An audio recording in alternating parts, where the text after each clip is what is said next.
Good morning, everyone. Kevin here from Skywatcher, and welcome to another episode of the What's Up Webcast, where we take a look at everything from what's up into the nighttime sky to equipment to helpful tips and tricks on visual and imaging. And at the end of the month, of course, we have our special guest on to talk about their specialty in the field of astronomy. So if you've never joined us before, the What's Up Webcast takes place every Friday, 10 a.m. Pacific, right here at the Skywatcher USA YouTube channel. And if you like what you see here, we are glad to have you on. Let me just switch over here real quick so you guys can see what I'm seeing. There we go. If you like what you see here at the Skywatcher USA YouTube channel, go ahead and hit subscribe. Leave a like on any of the videos, really. We definitely appreciate it. It helps keep us going and keeps this thing afloat. Now, if you've never joined us before, happy Friday. Welcome. If you're joining us again, welcome back. Hope you've had a great week. Thanks for being here on your Friday morning. Today is our equipment talk of the month, at least for the Skywatcher line. So we're going to be digging into some of our gear that we've got available, and hopefully you guys get some information out of that. Now, all these episodes are generally live at the time of their presentation, but the are generally live at the. I'm sorry, I've got too much going on right here. Are generally live, and they are all saved afterwards. If you ever want to go back and check it out, we'll be happy to take a look at it. So, thanks for coming, and let's get started. I know our audio might be a little bit off today. We're running a new camera system and got a lot of new stuff. Pretty much knocked a lot of stuff out, but we'll have to get the syncing done. But I'm probably going to disappear anyway, so we can go full screen during this presentation. So don't worry too much about it, because I'm going to disappear just like that. So you won't even see me for a good chunk of this, but I will be happy to talk with this whole thing. So anyway, this week we're talking about our Heritage series of telescopes. Now, if you're not familiar with the Heritage line, some of them have been available for several years from Skywatcher across the world. The line does incorporate a lot more than we've got here right now, but this is the ones that we currently offer here in the States and North America. Now, we have two. Can't talk this morning. We currently have two models. So we have the Heritage 130 and we have the Heritage 150. And the 130 was the one that you've probably seen or heard for a long time. So these are just tabletop dobsonians. Very simplistic, very easy to use. They are a little bit short, so you are going to need some kind of stand or table to obviously use them on. But they are very traditional dobsonian. It's a Newtonian telescope on a basic Altaz Lazy Susan style mount. Very easy to control and move around. The nice thing about these particular telescopes, however, is these aren't toys. And astronomy right now is kind of at this weird passing, I find, because there's a lot of people getting into it, but obviously some people might be tighter on budget. So they'll end up getting some cheap thing from some big store, and it ends up just being a massive headache for them. I've done enough outreach events, I've talked to enough people where, yeah, okay, you spent $100 on this telescope and you weren't sure if you were going to get into it, but it just ends up being a really frustrating experience for a lot of people. And I've seen this time and time again. So if you're going to get into astronomy and you know you have some level of interest in it, you definitely want to make sure that even if your budget is on the smaller side, make sure you get something that's actually going to be usable, that's actually going to give you a good experience on it, that's not going to be complicated.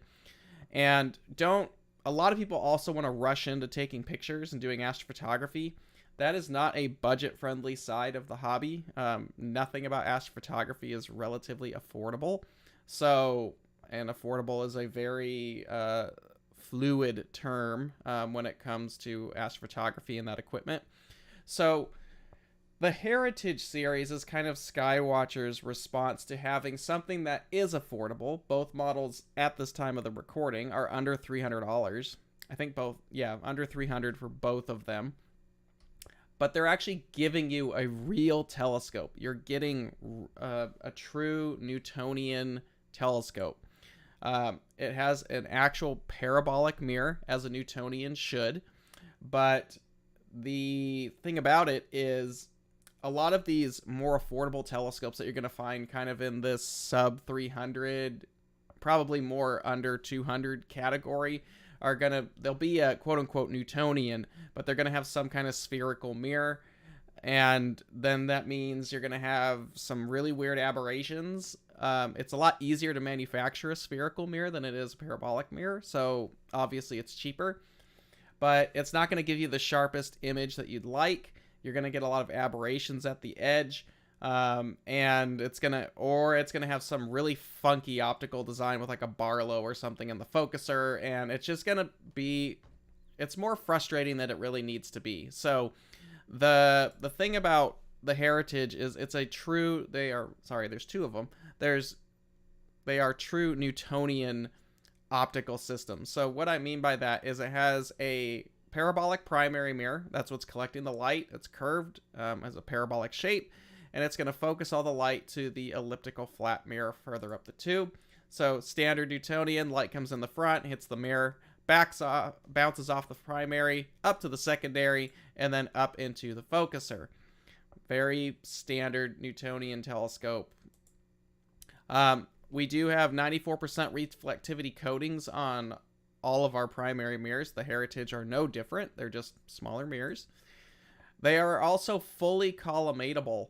Now, what you'll find on these less expensive telescopes is normally like the primary is adjustable, or the secondary is adjustable, or nothing's adjustable. And I understand that some might find that that makes it easier. But look, let's be honest. If you're getting into the hobby, you need to know how to take care of your telescopes. You need to understand how to service your equipment. So I understand collimation is not the most complicated thing in the world, but some beginners, it can be. I remember when I was starting to mess with Newtonians and the optics, it was a little bit scary to be messing around with your mirrors. But it's something that if you are indeed going to get started in astronomy seriously, you need to understand at some point. You need to understand, this is how I maintain my telescope.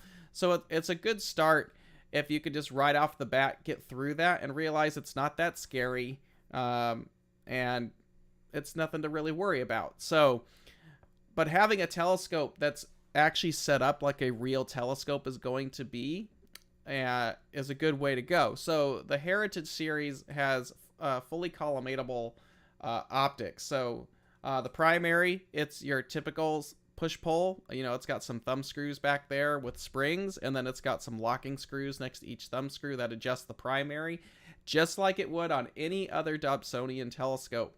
If you understand how to collimate one of these Heritage, the 5 or 6 inch telescopes that they are, the simple process of aligning that should be no different on a 10 inch, a 16 inch, a 20 inch, a 30 inch, whatever. The process is the same. So getting that under your belt and finding that it's really not something that's too difficult to do, and once you've got the process down, you're good to go. But it's good to set that tone right at the beginning to be like, this is how I maintain my Newtonian telescope. Right off the bat, it's not a big scary thing. So the primaries on these are collimatable, as well as the secondary mirrors on both models.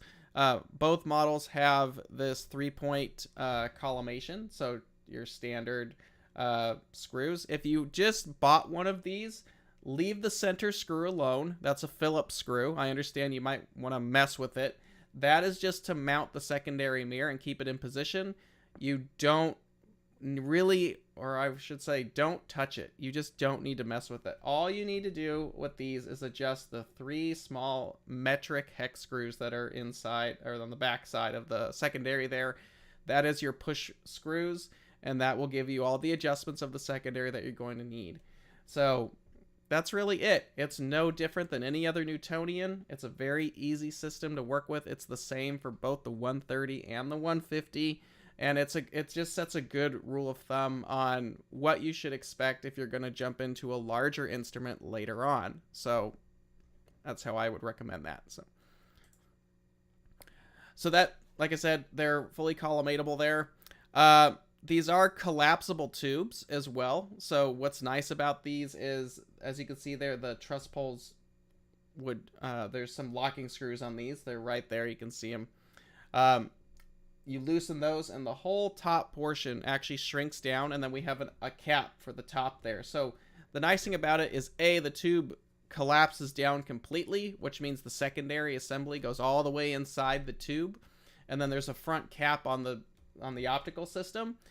And when you're traveling, the tube protects all the optics, so it's all encased inside of the tube. So it is a really nice way to have a nice sized telescope that you can actually do some observing with and be able to travel with it without it being super complicated. You know, they're basic dobsonians. There's no batteries that you need. Maybe just bring your tablet or something if you want to navigate the sky.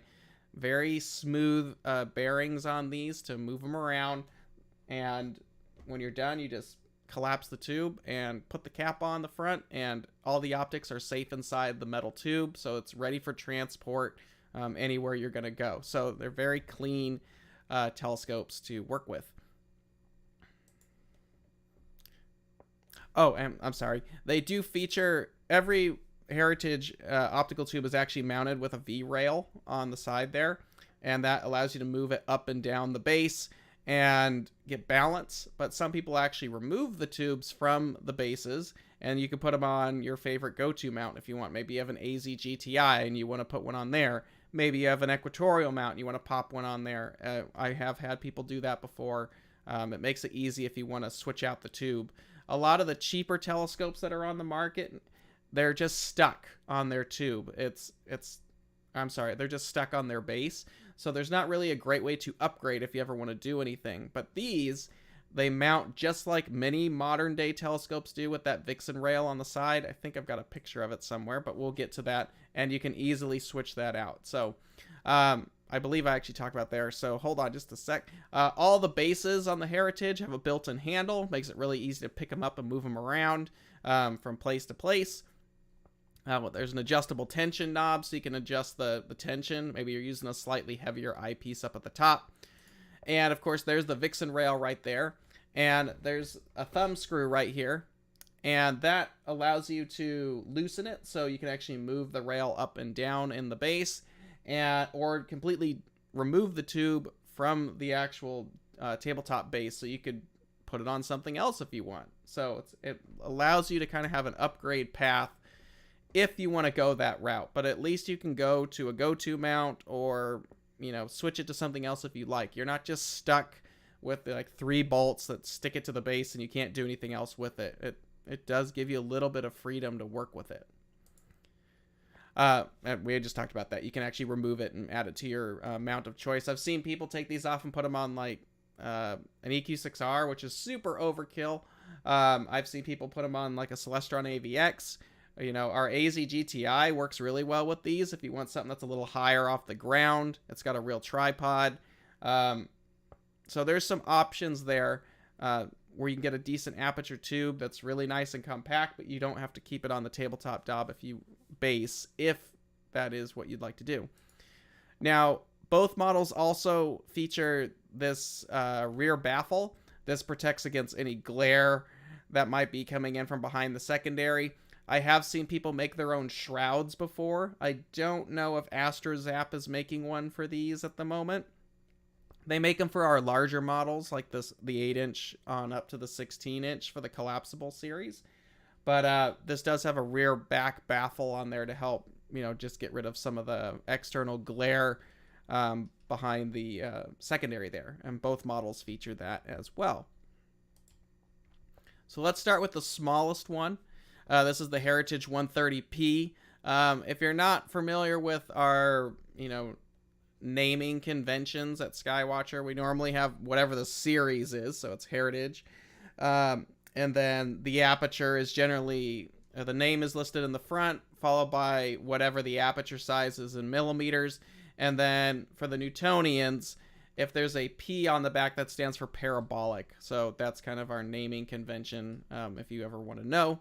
All of our other Newtonians, kind of Dobsonians, Newtonian series, like the Quattros and the Flex Tubes, they all kind of fall in line the same way. So, optics.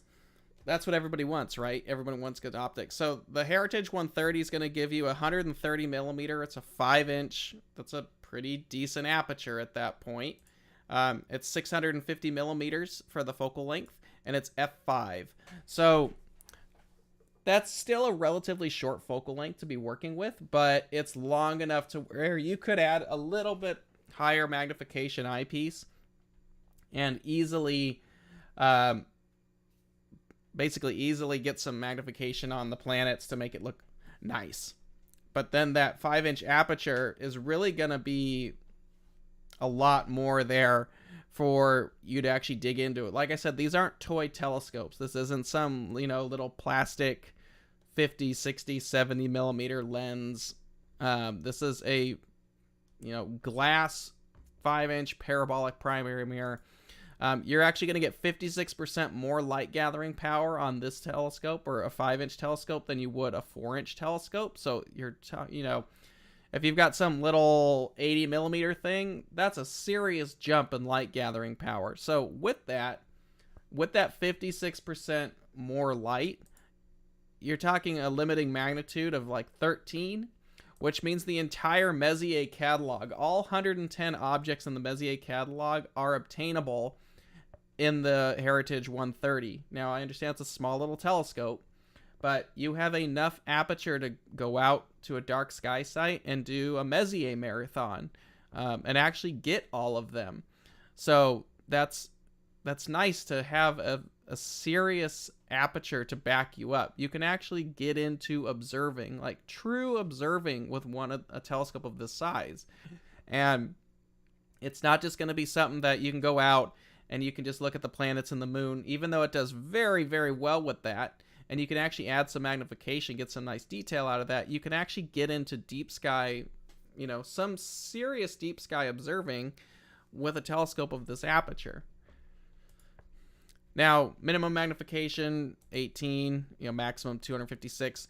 The lowest eyepiece I would recommend on one of these is a 32 Plossl. That's going to keep your, to where you're not losing light because of the exit pupil. If you use too low of a magnification, you can start to see the secondary mirror in the shadow. It's still usable. You can still go lower. It's just if you want to get all the light that the telescope is focusing and you don't want to lose any of that, 32 millimeter Plossls are going to be probably the limit of that. Now, you can go ahead and go lower and play around with it, but just know you are going to be losing a little bit of light. It's really not the end of the world. It's just if you want to maximize everything, 32 millimeter is going to be the low power for this. It's going to give you a 2.5 degree field of view. So that's quite a chunk of sky. And just to show some examples, here is M31. Again, 32 Plossl. This gives you about 20x.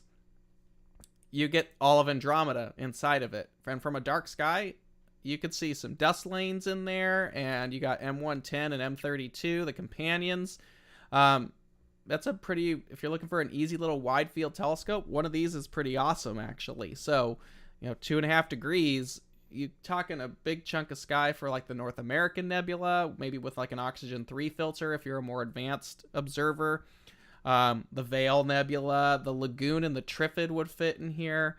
Lots of stuff. The Pleiades is easily fits in the field of view of this little telescope. From a backyard, it would look really nice, but from a dark sky side, it would be tremendous. And something like this with that really wide field of view. And of course, everyone's favorite for the winter, the Orion Nebula, would look stunning in one of these in a decently dark sky. It would be very impressive from a dark sky site, but even at home from a somewhat light polluted sky, you could start to really see the Orion Nebula because A, you've got the field of view, and B, you have 5 inches of aperture to back you up. which means you could use something like a UHC filter. There's enough aperture there to where you could actually take advantage of something like that. So, you know, not a bad piece of kit to go with. Now, just some physical specs, you know, if you're kind of looking to see how big one of these are.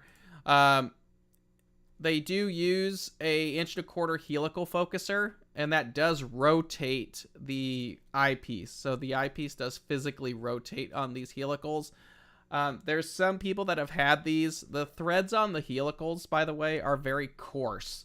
So, and it's a machined metal housing that the eyepiece drops into. It's got some, I mean, I have one here. Let me see if I can just switch over real quick. Bear with me. Okay, sorry about that. I'm going to switch over to my full screen here. So I have a Heritage 150 right here. Here is, I'm going to move some stuff here and see if our new camera can actually work with me here. Whoa, Super Kevin Vision. Bear with me, guys. We've got a lot of cool new gadgetry here. There we go. This is the helical focuser that comes on the Heritage telescopes. I'm sorry if it's going in and out of view. Very coarse focus. You can see right here the coarse threads right there. This is a plastic housing. This is all machined metal right up here. What some people have liked to do, if you have slop in here, this one's actually not too bad. But if you have some slop in there, what people have done is they put like Teflon pipe tape in there, and it will eat up some of the slop in there. So obviously, because this is a casted plastic thing, it can only be made so accurate. And sometimes they're pretty good. Like this one's actually pretty nice. What is going on with Mr. Camera here? See if I can get Mr. Camera back up. There we go. Sorry about that. So you can put some Teflon tape on this, and if you need to make it smoother, I've seen people do that before. It's just kind of something to check out, by the way. So that is the focuser for the Heritage telescopes right there. They are 1.25". So just heads up there. Let me, whoop, there we go. Cool new camera system there. Okay, let me get back to my PowerPoint here real quick. Pop back over here. Now, again, helical focuser, 1.25". The 130 is 14.7 inches retracted, so very, very small little thing. 17 inches extended. That seems off. I'll have to remeasure that. We'll double check that real quick. Our website actually might be wrong. Oh my goodness. Hold on, guys. I want to just confirm that because I don't have the tube sitting here with me. Reflectors. Let me just make this bigger, and we'll see if I can get the right spec for that because I pulled this from our website. Okay, specifications. There we go.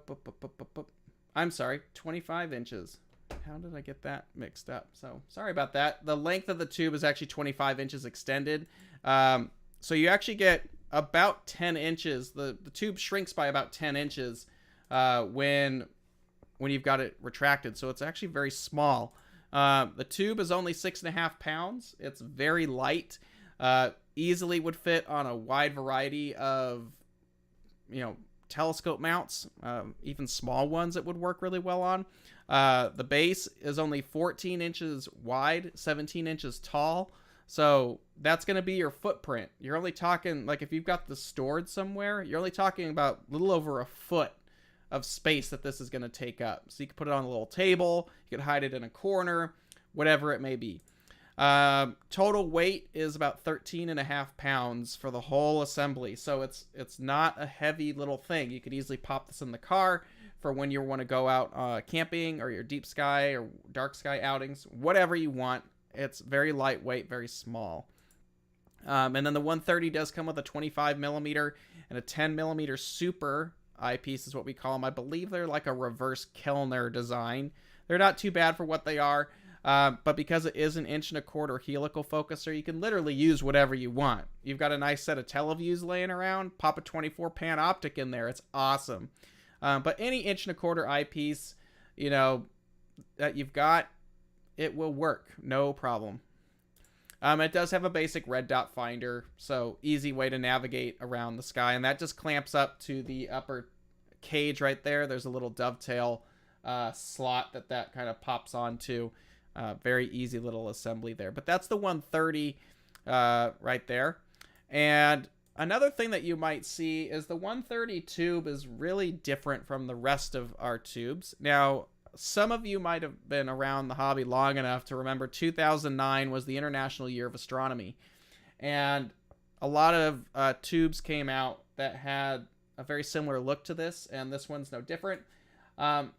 We've kind of kept it because it kind of continues the legacy of the Heritage series, at least on the 130 for the time being. It's adorned with names of famous astronomers from the past. That's what's all over the tube there. I wish I had a sharper image to blow up a little bit more, but Charles Messier and many others like that are on the tube there, listed there. So it's kind of a cool thing. Galileo is listed on there. Kind of a cool thing that makes the 130 a little bit unique in comparison to the rest of the Skywatcher lineup, and it kind of continues the legacy of Heritage and why these telescopes exist.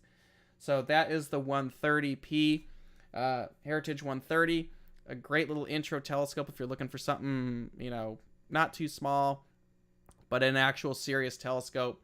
It's good for beginners. It's good for advanced users if you just want something to kind of pop out, grab and go, and you like Dobbs or simplicity. It's a fun little thing. Now, the Heritage 130 has been around for several years. It's a nice little telescope, but we did find that there was room to maybe go bigger. So I think it was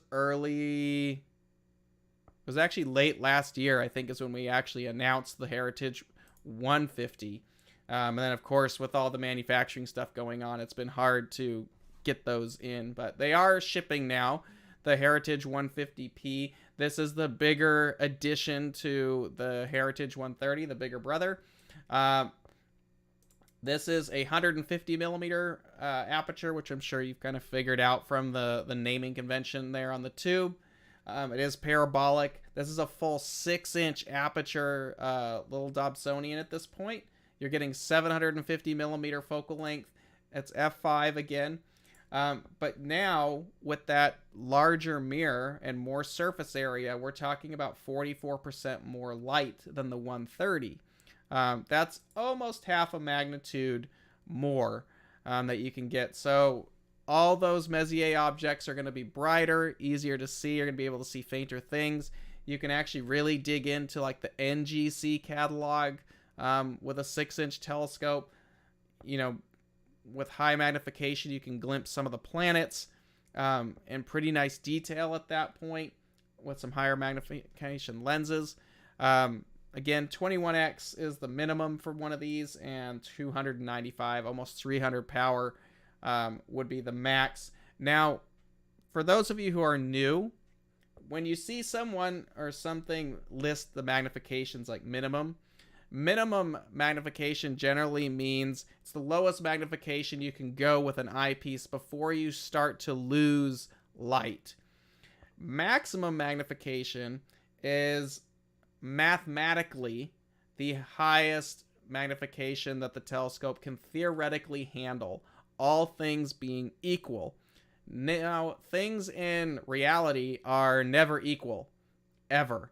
So seeing conditions, which we have a whole episode on, you can go back and learn about that, will completely dictate how much magnification you can use for an evening. There might be times where you can push it past 300 power, but it really comes down to how calm and clear the sky is going to be that night. So just because there's something on there that says blah, blah, blah, blah, blah, blah, blah, power, it really comes down to, and this is like realistic power. There's other cheaper telescopes that say 500 power. That's crap, honestly. It's It's just a mathematical thing that someone plugged in as a marketing gimmick. If you've got some tiny refractor that says it can do 500 power, you're never going to get that out of it. It just will not happen. Something like this, on a good night, you could probably push up to 300 on it and get a sharp image out of it. But just remember that the scene conditions and stability of the sky is going to dictate that from night to night. So now with this one, I kind of went with the 32 Plössl as the lowest again. And you're looking at another 2.1 degree field, so it's not as wide, but it's still plenty wide enough. You can still get a good chunk of Andromeda, all the Pleiades, all of Orion will fit in there.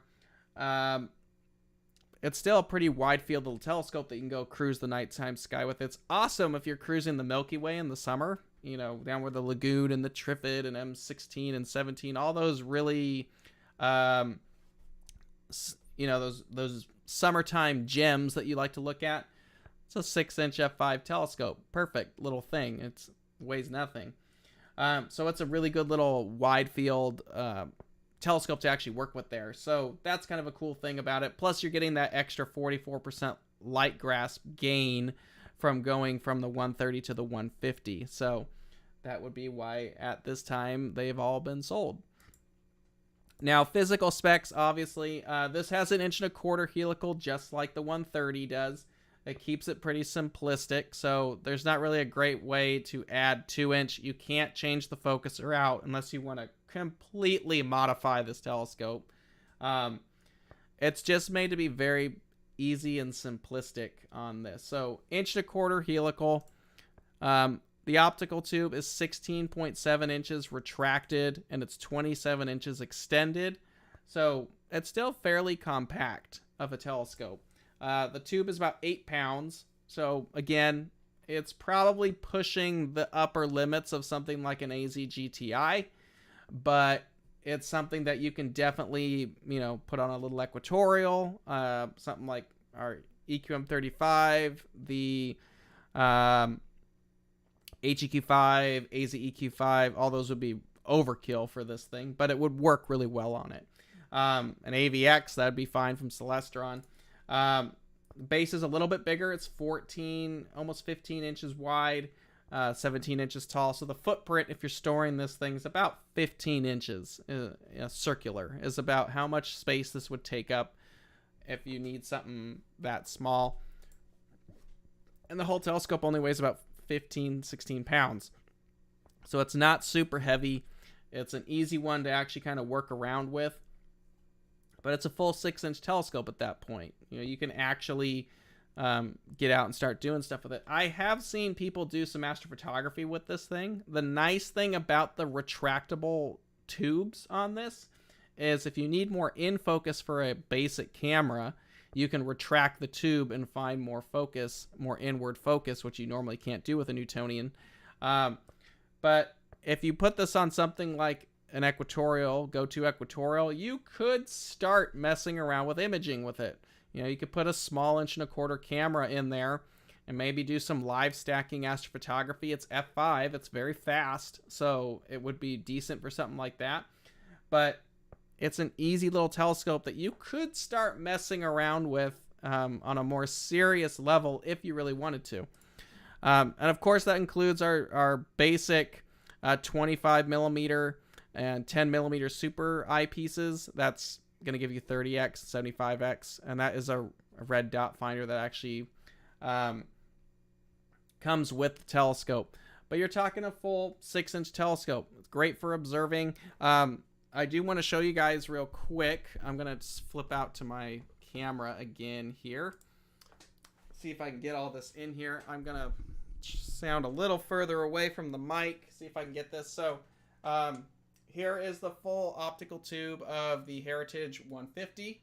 27 inches, fully extended. As you can see there, the Heritage 150 does have 3 spider vanes, where the 130 just has a single stock.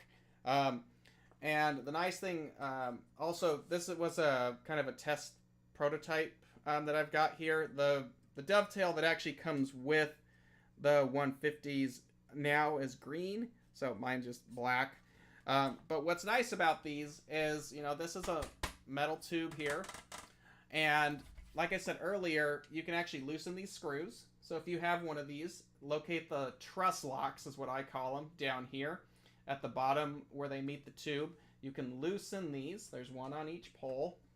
And when you're done for the night, you can actually push down, and it should just nicely shrink down on there. You can lock those down, and now your tube is real small.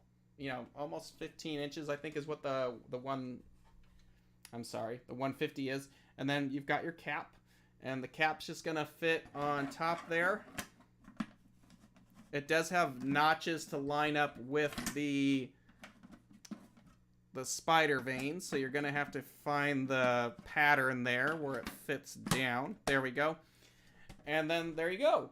See, that whole thing right there is now contained inside of itself, so it's kind of nice. The focuser does stick out on the side there, so you want to pay attention to that. But you could take this and put this in like some kind of large padded bag, and that's your whole telescope right there. It's all nice and handled inside of the tube there, so that way it's storing and keeping all of your optics clean, keeps a lot of the dust out.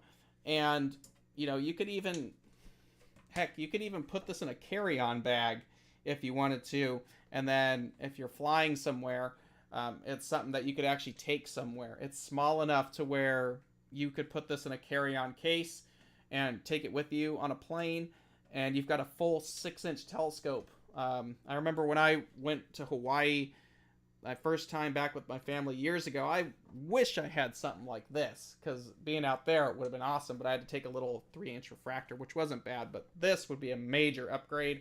Like I said earlier, there's your helical focuser right there. This is the mounting point for the finder. This is the same on the 130 as well, so it's got this little dovetail right here, and then you've got the helical focuser right there. So it's kind of a cool setup right there. But the thing I like about these the most is they are self-contained inside once you've got it all put away. And you can just take that, make sure those truss screws are locked down, and just pop that and put it down. And there you go. And then the base, well, I've got it here. Bases are branded, just so you have it there. There's the handle. It does make it real nice and easy to grip that with. And then on the flip side, on the arm there is the Vixen style saddle right there. You can lock that down if you need to. You could put other telescopes on this too. If you just want some simple little tabletop thing, there it is. So, but that works really well. So that is the Heritage series, and I thought I would have a little bit more to cover on that. It would eat up more of an hour, but we kind of blew through it. Here's the eyepiece right here. This is the 10mm Super. Get that focused right there. Just a real basic eyepiece, but does a nice job. There's also a 25mm in there as well. So that gives you a lot there. But if you guys have any questions now would be the time. This is probably going to be one of our shortest episodes, but got 2 telescopes to talk about there. But real quick, just because we are at the end, if you guys like what you see here, please go ahead and subscribe to the channel. It does help us out a lot. It keeps this going. If you like, leave a like on the video. If you have questions or comments, or you have an idea for a future episode, email us at info@skywatcherusa.com. We always love hearing from you guys. We really appreciate the support. And we're always looking for new ideas, especially as we move into next year. We always want new ideas for topics. Next week, we're going to be... I'm sorry. I'm still moving around all this stuff. There we go. Let me pop myself up there. Go ahead, like, subscribe. info@skywatcherusa.com if you've got any ideas for future episodes. We really appreciate it. Next week, we're going to be talking eyepieces. We get a lot of questions. We did an episode like this with filters where there's a lot of options out there. Some designs are better used for certain types of observing. So next week, we're going to be talking about eyepiece designs and when to use them, like, you know, when to use a 100-degree eyepiece, or why would you want a 100-degree field of view eyepiece, or when's a good idea to use a plossel. And a lot of times it doesn't matter, but there are some applications that benefit better from certain designs. So we're going to talk about that next week. But yeah, that pretty much wraps up this week. So if you've got any questions now, I will be happy. I know there's a few floating around in there. We'll be happy to answer those. Thanks very much for hanging out with us this Friday. I know this was a relatively short episode. That's our heritage line of dobsonians. If you have one, thanks for supporting us. If you're interested in one, hopefully this episode was a little bit more informative about that. So yeah, talk to your local dealer if you've got any interest on that. So 2 questions I think are floating in here. If you guys have any more, now's the time to write into it. Bill, does the dovetail allow it to be mounted to a C-gem? So I think the CGEM 2 comes with a DV saddle. I don't know. An older CGEM only had a D plate saddle, so there'd be no way to mount it unless you got like an ADM saddle. But I guess the way around it, let me check something here. Something I would have to check. Some of our other dobs or tubes, they'll have this Vixen style dovetail plate right here, and they'll have some 1.25" holes drilled into it.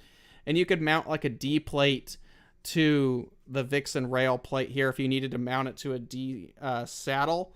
I'd have to check a production one to see if that has it. I think the 130, because it's got a longer dovetail, does. I don't know about the 150. So you would need some kind of adapter like a D plate to V saddle if you wanted to mount it to a C-gem or something similar. So that is how I would do that if you wanted to mount it to... Oh, if you've got a C-gem 2, it should just mount right to it with the DV saddle that they sell on that mount. So yeah, you could mount it to a C-gem 2 without any major modifications or any adapters. Let's see, Felix. I know Skywatcher has discontinued the Stargate 500 and 450s. Is there a chance that you can talk about the Skywatcher Stargate series? We'll have to talk about that one. I suppose we could do an episode on it because they do exist. It's not something that obviously we're selling anymore. For those of you who don't know, the Stargate series were our Truss dobs, the 18, which was the 450, and the 20-inch was the 500. So that's something that we did offer for a while. It just got to a point, I'll just talk about them right now real quick. It just got to a point where we were having an issue with the go-to base, which I believe has actually been remedied at the moment. But we kind of found that the expectations on those scopes were very high. And then a lot of people really wanted them to be like something like an obsession for less money. And for the most part, they did a really nice job there. They have a couple quirks. They're not the easiest to transport. But, you know, really, that's not our market so much at this point. You don't sell a lot of scopes that size. And if you're, as someone who's owned a 16-inch, a 20-inch obsession, I've got a 28-inch in the works right now. If you're getting a Dobsonian that's that big, you really need to know what you're getting into for something like that. It's a big telescope, and they're heavy. And we just found that they really just didn't fit our market that much. If you want something like that, there are plenty of great manufacturers. Obsession is fantastic. You have Ryan at New Moon Telescopes, makes beautiful custom telescopes. You have Rob Teeter, who makes amazing telescopes. I know I'm leaving some other people out. There's a lot of options if you want something in that 18-inch plus class of Dobbs. And it just, for as much work as they were, it just didn't fit Skywatcher's our sales, our area that we kind of specialize in. 16 on down worked out really well and still does. So that's kind of where we're at with the Stargate. So they are floating out there. They do exist. They're still big telescopes. They give nice views, but it just didn't make sense for us to continue with them. At least here in North America. I can't speak for any other region besides North America, but that's why we don't have them any longer. But they're out there if you want one. I think that's pretty much it. So if you guys have any further questions or you want to check out anything else, or you have some ideas for a future webcast, go ahead and email us at info@skywatcherusa.com. If you have any equipment, go to our website, www.skywatcherusa.com. It's got all of our offerings there. If you're not in North America, please check with your local dealer if you have questions about the Heritage series. I'm sure will be happy to help you out with that. So we're going to end it a little bit early today, but thank you guys very much for hanging out with us. I really appreciate it. Have a great, safe weekend. It's still a thin crescent moon out there, so dark skies are still available this weekend, so best of luck on that. And then next week, you can join us for that Eyepiece episode. So let's see. There's one more question from Felix. I just bought a pre-owned SynScan 450. Congratulations. Saw the horse head in it with this morning. I know if I can see that. Yes.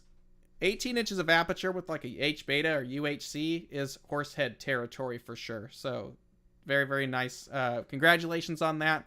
For Felix for getting a Stargate.